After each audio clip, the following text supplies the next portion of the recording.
कश्मीर की बात कर लें तो आज ही वहाँ से जो हुर्रियत लीडर हैं यासीन मलिक साहब को, उनको वहाँ से पहले ही गिरफ्तार थे, उन्हें तिहाड़ जेल में मुंतकिल किया है। और यहाँ हमारी तरफ वज़ीर-ए-आज़म साहब ने गैर मुल्की टीवी चैनल को इंटरव्यू देते हुए कश्मीर का जिक्र किया कि खित्ते में अमन कायम करने के लिए कश्मीर का हल करना लाजिम है। अगर मोदी फिर हुकूमत में आता है तो आप क्या देखते हैं कश्मीर का मुस्तकबल?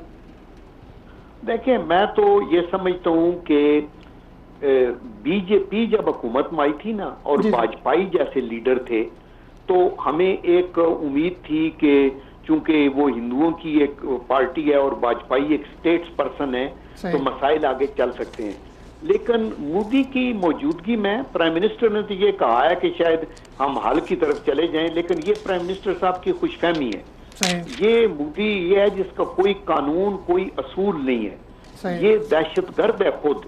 इसके हाथ रंगे हुए हैं मुसलमानों के खून से। आपने देखा, इसने पार्लियामेंटेरियंस तक जिंदा जलाए थे सिंध में, गुजरात में। और जब इसको कहा गया क्वेश्चन तो इसने वो छोड़ के तो इंटरव्यू से भाग गया।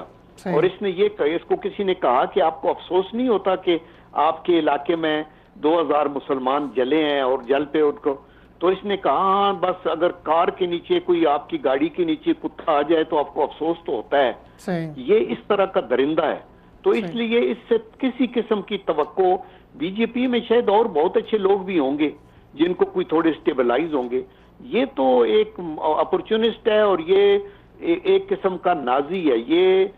ये मैसोलूनी है, जो इटली का नहीं था, वो जो फासिस्ट था, ये हिटलर है। और इसलिए इससे किसी अच्छाई की तवक्को करना बेमानी है। पता नहीं प्राइम मिनिस्टर साहब क्या सोचते हैं।